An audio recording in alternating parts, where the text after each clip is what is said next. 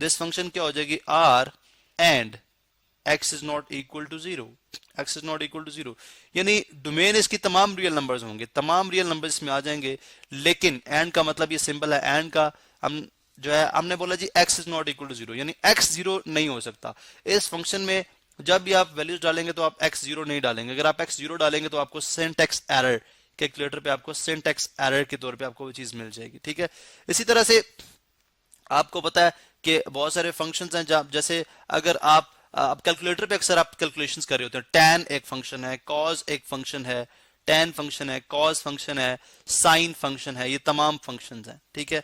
आप देखें इन पे बहुत सारी वैल्यूज आप इंसर्ट करते हैं तो आपके पास आंसर में क्या आ जाता है, सिंटैक्स एरर या एरर सिंपल कैलकुलेटर देते हैं, बिकॉज वो वैल्यूज होती हैं जहां पे ये फंक्शन डिफाइन नहीं होते, जहां पे आपको कोई रेंज में कोई वैल्यू नहीं मिलेगी, तो वो वैल्यूज अगर आप डोमेन में से निकाल दें तो बाकी तमाम आपके पास डोमेन है, ठीक है। इसी तरह से रेंज की बात करते हैं तो रेंज डेफिनेटली इसकी, अगर आप इस फंक्शन की रेंज की बात करेंगे, रेंज में इनके मैक्सिमम वैल्यू क्या देगा और मिनिमम वैल्यू आपको क्या देगा।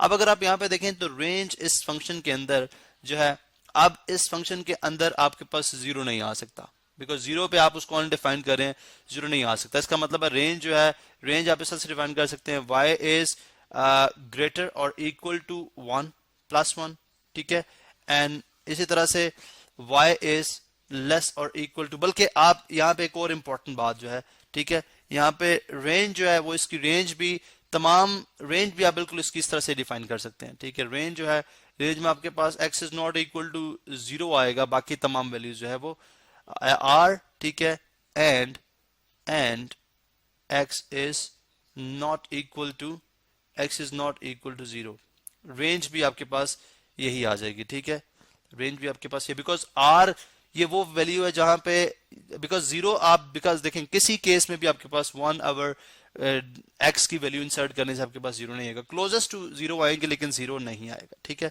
इसी तरह से नेक्स्ट हम देखते हैं, हमने जो है वो एक और इम्पोर्टेंट चीज यहाँ पे, लेट से अगर आपके पास एक फंक्शन है वाई स्क्वेयर माइनस, मतलब एक अलजेब्रिक रिलेशन है, y square is equal minus x is equal to zero.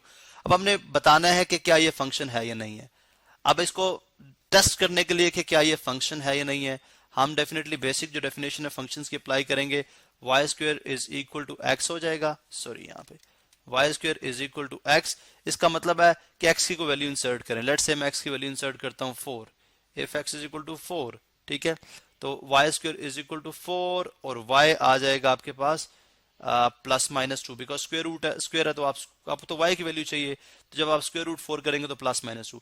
अब ये एक डोमेन के अगेंस्ट आपके पास दो एक्स वाई की वैल्यूज आ रही है, यानी दो रेंजेस आ रही हैं, मीन के 4 के साथ आपके पास 2 भी आ रहा है, 4 के साथ आपके पास माइनस 2 भी आ रहा है, लेकिन हमने देखा था कि सिंगल इनपुट के अगेंस्ट सिंगल आउटपुट आते हैं, इसका मतलब है this is not a function, ये फंक्शन है ही नहीं, ठीक है। फिर सम टाइम आपके पास जो डोमेन होती है, ठीक है, वो आपकी डिस्क्रीट फॉर्म में भी डिफाइन की जा सकती है। मिसाल के तौर पर आपके पास एक फंक्शन है y is equal to x square plus 3, ये एक फंक्शन है लेट से, ठीक है।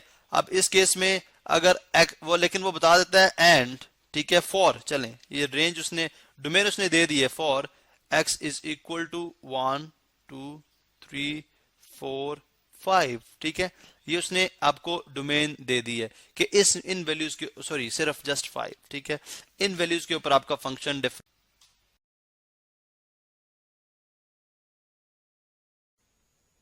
तो आज हम बात करेंगे कंपोजिशन ऑफ ए फंक्शन। अब फंक्शन बेसिकली क्या है, फंक्शन इज एक बेसिकली प्रोसेस है जिसके अंदर आप एक सेट ऑफ इनपुट देते हैं और आपको सेट ऑफ आउटपुट मिल जाती है, ठीक है, यानी हर इनपुट के अगेंस्ट आपको एक आउटपुट मिलेगी, ठीक है। तो बेसिकली ये हमारे पास बन जाएगा फंक्शन, ठीक है, ये हमारे पास बन जाएगा फंक्शन, यानी एक सिंगल इनपुट एक सिंगल आउटपुट के साथ मैप हो रही है। जैसे साइन आपके कैलकुलेटर पे अगर आप देखें, साइन जो कि एक ट्रिग्नोमेट्रिक रेशियो है, साइन एक फंक्शन है। आप कहते हैं साइन, लेट से आप साइन 45 करते हैं, अब साइन 45 जो है वो एक फंक्शन है जिसके अंदर आपने 45 इंसर्ट किया, साइन आपने वैल्यू दे दी which is equal to 1 over square root 2, 1 over square root 2। इसका मतलब ये हुआ कि आप इसके अंदर इनपुट डालते जाएंगे, साइन 30 साइन 60, तो आपको उसके अकॉर्डिंगली ये साइन जो है वो वैल्यूज देता जाएगा. सो इस तरह से ये बन गया फंक्शन. ठीक है, अब कंपोजिशन ऑफ फंक्शन क्या है. लेट्स से हमारे पास एक फंक्शन है, यानी फंक्शन को कंपोज करने जा रहे हैं हम, खुद फंक्शन को कंपोज करेंगे. ठीक है, देखें एक फंक्शन है हमारे पास एफ ऑफ एक्स, ठीक है, which is equal to 2x plus 1. ठीक है, एक फंक्शन है g ऑफ x जो कि बराबर है चलें 4x. ठीक है, 4x के इक्वल. अब हम फाइंड आउट करेंगे, अब हम एक फंक्शन कंपोज करते हैं, let's say f of g of x. f of g of x जो है वो किसके इक्वल होगा. लेट्स से मैंने एक फंक्शन कंपोज किया, अब ये किसके बराबर होगा. देखें हम इसको अंडरस्टैंड करें. सबसे पहली बात कि f ऑफ g ऑफ, ये ब्रैकेट में ऑफ के लिए यूज कर रहा हूं, आप इसको ऐसे भी लिख सकते हैं f ऑफ ओ लिखिए f of g of x. f of g of x आप इसको इस तरह से भी लिख सकते हैं, इसको लिखने का ये भी वे है हमारे पास. ठीक है, अब देखें यहां पे हम स्टडी करेंगे, इन्हें दोनों इक्विवेलेंट स्टेटमेंट है. ठीक है, अब हम स्टडी करेंगे f of g of x actually है क्या. देखें हम ये बात जानते हैं कि फंक्शन में डोमेन और रेंज होती है. अब x जो है यहाँ पे जो भी आप x की वैल्यूज इंसर्ट करते जाएंगे वो बेसिकली डोमेन कहलाएगी, और आपके पास जो values f of x which is actually equal to y, जो इसको सॉल्व करने के बाद आंसर्स आते जाएंगे वो आपके पास कहलाएगी रेंज. ये आपके पास कहलाएगी रेंज. इसी तरह से g ऑफ x डेफिनेटली ये भी एक फंक्शन है, इसमें भी जो x है वो आपके पास डोमेन के तौर पे आ रहा है. और जब g of x complete find out करेंगे, आई मीन कंप्लीट इसकी बात कर रहा हूँ. ठीक है, यहाँ पे भी f ऑफ x कंप्लीट की बात की थी which is equal to y, ये भी डेफिनेटली y के इक्वल होगा, इसकी भी कहलाएगी रेंज. यानी आपने लेट्स सपोज 2 रखा तो 2 डोमेन है तो 4 2s are 8 रेंज में आ गया. ठीक है, अब देखें हम f of g of x को कैसे फाइंड आउट करेंगे. मतलब ये हुआ कि जब भी आप किसी वैल्यू के ऊपर फंक्शन को फाइंड आउट इवेलुएट करते हैं, उसकी कीमत मालूम करते हैं, यानी एक डोमेन के अगेंस्ट वो क्या रेंज देगा, तो आप उस x की जगह वैल्यू इंसर्ट करते हैं. लेकिन यहाँ पे देखें f ऑफ x की जगह, यानी इस ब्रैकेट में ये ब्रैकेट है, ये x को रिप्लेस करे. अगर आप देखें तो ये x के बराबर है. ठीक है, यानी ये x के बराबर है, ये यहाँ पे क्या है, ये x के बराबर है. इसका मतलब है यहाँ पे एक बड़ी इंटरेस्टिंग बात है, यहाँ पे जब आपको x नजर आ रहा है तो आप फंक्शन जो है उसके अंदर भी आपको x नजर आ रहा है. इसका मतलब है जब यहाँ पे g ऑफ x होगा तो यहाँ पे भी आपको g ऑफ x नजर आना चाहिए. इसका मतलब है f of g of x जो है वो किसके इक्वल हो जाएगा, 2 into g of x plus 1. ठीक है, 2 into g of x plus 1. ठीक है, आपको आई थिंक बात समझ आ गई होगी. ठीक है, देखें इसको खुद ही अगर आप देखें तो आपको ये आइडिया हो जाएगा कि g ऑफ x जो है बेसिकली, जिससे आपने यहाँ पे x को एज ए डोमेन के तौर पे ले लिया, सिंपल x को डोमेन पे, अब g ऑफ x जो है वो डोमेन है. लेकिन मजे की बात ये कि ये डोमेन जो है वो एक g ऑफ x फंक्शन है जिसकी ये रेंज है. ठीक है, आप देखें यहाँ पे दिस इज वेरी इंटरेस्टिंग, यानी यहाँ पे जो g ऑफ x है वो अगर देखा जाए तो g ऑफ x तो एक फंक्शन है जो कि रेंज है. यानी फॉर एग्जांपल मैं यूं करता हूं, मैं कहता हूं जी let's say x is equal to 4 पे हम इवेलुएट करते हैं, x इक्वल टू 4 पे हम इवेलुएट करते हैं किस फंक्शन को, इसी फंक्शन को f of g of x को इवेलुएट करते हैं. करें, देखें जी हम g ऑफ पहले 4 फाइंड आउट करेंगे, बिकॉज g ऑफ x हमने फाइंड आउट करना है. पहले आप g ऑफ 4 फाइंड आउट करें, तो g ऑफ 4 के लिए आप 4 टाइम्स 4 लिखेंगे तो is equal to 16, is equal to 16. यहाँ पे याद रहे कि देखें यहाँ पे x की जगह मैंने क्या पुट किया, 4 इनपुट के तौर पे. जब मैंने इनपुट के तौर पे 4 पुट किया तो आपको g of 4 is equal to 16 जो है वो एज ए आउटपुट आ गया. अब ये वाली जो आउटपुट है, because g of x actually g of 4, अब ये बेसिकली चूंकि 4 पे फाइंड आउट कर रहे हैं तो g ऑफ 4 किसके इक्वल आ गया, 16 के इक्वल. इसका मतलब है यहाँ पे जब आप f of g of 4 find out करेंगे तो किसके इक्वल होगा, 2 इंटू g ऑफ 4 प्लस 1 के इक्वल. अब g ऑफ 4 किसके इक्वल है, ठीक है, इसको भी देखें. g ऑफ 4 किसके इक्वल है, तो डेफिनेटली g ऑफ 4 किसके इक्वल है, f of g of 4 equal है 16 के. तो इसका मतलब है अगर मैं यहाँ पे g of 4 as it is लिख दूं, ठीक है, g of 4 as it is लिख दूं तो ये आ जाएगा 2 इंटू जी ऑफ 4 है किसके इक्वल, 16 के इक्वल. आप यहाँ पे 16 भी इंसर्ट कर सकते हैं, लेकिन चूंकि आप ये फंक्शन को डिफाइन कर रहे हैं, इवेलुएट कर रहे हैं, इसलिए आप f of g of 4 is equal 2 into 16 plus 1, तो 2 इंटू 16 32 प्लस 1 33 आंसर है. क्योंकि देखें g ऑफ 16 या आई मीन g ऑफ 4 और 2 इंटू 16, बिकॉज ये दोनों इक्वलेंट हैं. आप यहाँ पे देखें g ऑफ 4 जो है वो बिल्कुल बराबर है आपके 16 के, तो इसलिए आपने चाहे आप यहाँ पे भी 16 लिखते, तो बेसिकली हमने फंक्शन टू फंक्शन इसको इवेलुएट किया. तो ये आपको कॉन्सेप्ट समझ आ गया होगा कि जो कंपोजिशन ऑफ फंक्शन होती है उसमें आप गिवन सेट की जो जब आप दो फंक्शन को लेट सपोज कंपोज करते हैं तो आप जो जिस फंक्शन को एज एन इनपुट ले रहे होते हैं वो बेसिकली एक कंप्लीट फंक्शन होता है जो जिसकी वो वैल्यूज ली जाती हैं जो उसकी आउटपुट में आती है, यानी उसकी रेंज में आती हैं. यानी अब अगर आप देखें तो हम ऐसे करते हैं कि तो था F of ji of X. अगर हम G of F of X find out करते हैं इसी केस के अंदर, अगर मैं G of F of X find out करूंगा तो वो एक डिफरेंट नंबर आएगा. G of F of X, इसको देखें यानी ये किसके बराबर होगा. अब इस चीज को भी अंडरस्टैंड करें. अब आपको पता है यहाँ पे मैं दोबारा लिख दूं कि G of x is equal to 4x है, 4x है, और एफ ऑफ एक्स जो है वो इक्वल टू किसके है, वो इक्वल है 2x प्लस 1 के. ये याद रहे आपको, ठीक है. अब यहाँ पे देखें हम किस तरह से करेंगे. ये भी एक इंटरेस्टिंग सा अभी हमारे पास सिचुएशन बन चुकी हुई है. देखें हम किस तरह से करेंगे जी. जी ऑफ एफ ऑफ एक्स, इसका मतलब है कि सबसे पहले तो आप फाइंड आउट कर लें. अब सबसे पहले तो आप देखें जी ऑफ एफ ऑफ एक्स आएगा किसके equal, g of F of x equal आएगा, क्योंकि यहाँ पे जब आपने यहाँ पे x रखा था तो यहाँ पे भी x आया था. अब जब यहाँ पे आप एफ ऑफ एक्स रखेंगे तो उसका मतलब यहाँ पे भी एफ ऑफ एक्स आएगा. ये इक्वल आ जाएगा 4 into F of X, 4 into F of X. तो ये आपके पास G of F of X define हो गया. अब आप let suppose x is equal to 4 पे, चलें ये भी 4 पे फाइंड आउट करते हैं. x इक्वल टू 4 पे इसको भी फाइंड आउट करते हैं और देखते हैं यहाँ पे क्या आंसर आता है. यहाँ पे हमारे पास क्या आंसर आएगा जी. आप देखें जी of F of 4 is equal to 4 into F of 4, ठीक है, यानी बिकॉज ऑफ एफ ऑफ 4. अब यहाँ पे पहले आप एफ ऑफ 4 फाइंड आउट तो करें. एफ ऑफ 4 आएगा, एफ ऑफ 4 हमारे पास आ जाएगा 2 इंटू 4 प्लस 1, 2 2 ज़ा 4 ज़ा 8, 4 2 ज़ा 8, 4 2 ज़ा 2 4 ज़ा 8 प्लस 1 9, तो ये 9 आ गया.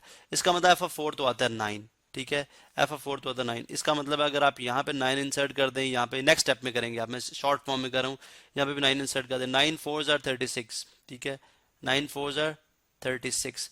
इसका मतलब है अगर ऊपर आंसर देखें तो वो आया था 33, यहाँ पे अगर आप आंसर देखें तो ये आ रहा है 36, यहाँ पे आंसर आ रहा है 36. तो यहाँ पे हमें मालूम हुआ कि ये जो है ये भी एक यानी f of ji of x और g of F of x दो जो है वो डिफरेंट वैल्यूज आ रही हैं, ठीक है.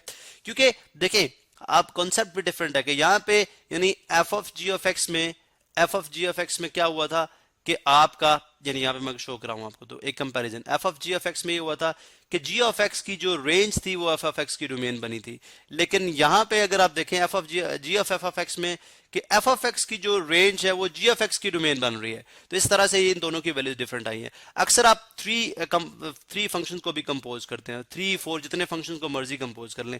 यानी यहाँ पे देखें लेट्स से हमारे पास अगर इसी को रखें f of x is equal to 2x plus 1, ठीक है, 2x plus 1, g of x is equal to 4x, ठीक है. चलें h ऑफ x कर लें, h of x is equal to x let's say. तो आप एक फंक्शन डिफाइन करें f of g of h of x, ये मैंने एक फंक्शन डिफाइन किया है. अब ये जो है कंपोज किया. अब इसको किस तरह से ये किसके इक्वल होगा अगर मैं यहाँ पे फाइंड आउट करूँ तो देखें यहाँ पे ये किसके इक्वलेंट आ जाएगा, ये आ जाएगा देखें एफ ऑफ पहले आप लिखेंगे 2, यानी मैं अगर इसको लिखूं 2 इंटू जी ऑफ एक्स, ठीक है. What is g of x? G of x है जी एक्चुअली है 4, या बल्कि आप स्टेप बाय स्टेप कर ले, आपको इस तरह ज्यादा समझ आ जाएगी, ठीक है. सबसे पहला स्टेप होगा कि आप लेट्स सपोज x इक्वल 2 के लिए एवेलुएट कर लें, आपको ज्यादा समझ आएगी. 2 के लिए एवेलुएट कर लें. सबसे पहले हम करेंगे h ऑफ x है किसके इक्वल है, यानी h ऑफ 2 देखते हैं तो वो 2 के इक्वल ही आया था. इसका मतलब है h ऑफ x तो हो गया 2 के इक्वल, ठीक है. अब g of h of x find out करें, g of h of x find out करें. अब g ऑफ x है 4x के इक्वल, तो यहाँ पे क्योंकि h ऑफ x आपने लगाया तो 4 इंटू h ऑफ x हो जाएगा. अब h ऑफ x है किसके equal, h of x equal है 2 के, बिकॉज 2 पे फाइंड आउट करें तो 4 2 ज़ा 8. अब इस पूरी की वैल्यू आ गई 8. इसका मतलब है कि f of g of h of x किसके इक्वल हो जाएगा, वो हो जाएगा आपके पास 2 into g of h of x plus 1 के इक्वल, ठीक है. अब यहाँ पे देखें कि एक्चुअली ये कंप्लीट पूरा किसके इक्वल है, ये तो 8 के इक्वल है. यहाँ पे अगर आप देखें तो दिस इज इक्वल टू 8, तो ये आ जाएगा 2 into 8 plus 1, 16 plus 1 which is 17. तो आप देखें 3 फंक्शंस के अंदर भी हमने कंपोजिशन कर ली, 3 फंक्शन को भी हमने इकट्ठा कंपोज कर लिया. अक्सर आप देखते हैं यानी सेम फंक्शन की कंपोजिशन होती है, यानी जैसे f ऑफ x भी हो सकता है, ठीक है. इसी तरह f ऑफ